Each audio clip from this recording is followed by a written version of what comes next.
Isabela, ano ba? Sino sa mga artista natin ang ina-idolize mo? Paborito mo? Sa mga babae na gusto mong sundan ang mga yapak. Ako, hindi pa niya alam yung yapak. Ha? Ate Cyril tsaka Ate Kim Chu. Ate Cyril and Ate Kim Chu.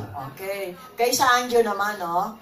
Ano ang klaseng challenge is given to you by your role here na kakaiba kaysa doon sa previous role mo sa Annalisa? What kind of challenge? Ayun, isang malaking challenge po itong Dream Dad para sa akin. Actually, pagpapaanak, yung mga pagpapaanak. Hindi, kasi first time ko pong gaganap ng isang executive. Lahat po ng nangagampan akong roles, puro po mahirap ako. Ngayon po, naka-Amerikana na ako. So mayaman ka dito? Mayaman po ako dito. Galing po ako sa, yun, pinanganak na po ako na may kaya na po kami. So, first time ko mapupunta sa isang kumpanya na magiging presidente, and natutuwa ako dahil nabigyan ako ng ganitong klaseng role, ganitong klaseng project kasi naiba naman sa mga dati kong ginawa, and yung growth ng character dito ni Baste, parang kino-compare ko sa sariling buhay ni Sanjo na parang sabay sila nag-grow.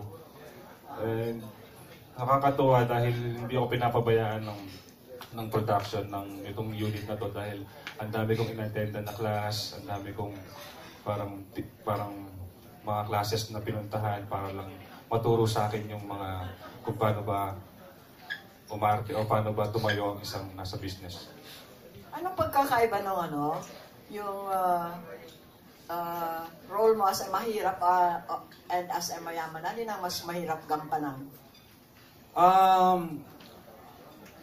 Ang mahirap at mayaman, ang pinagkaiba lang naman yung pera.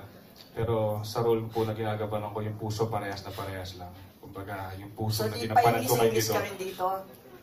Opo, pag kailangan po sa office, siyempre may mga terms ng ang kumpanya sa opisina. So, we will see a different Sanjo here from that of Annalisa, no? Siguro, opo, lalo na physically, pero nandun pa rin yung pusong masa. Hindi po mawawala yung pagka Pinoy charmer nung character ni Baste.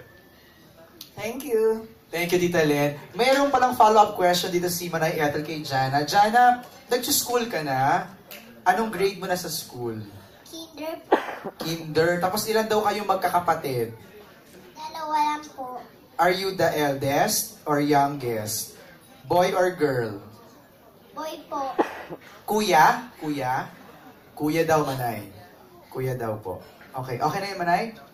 Thank you, Manay. Aaron, last question tayo. Yes, bago magtanong,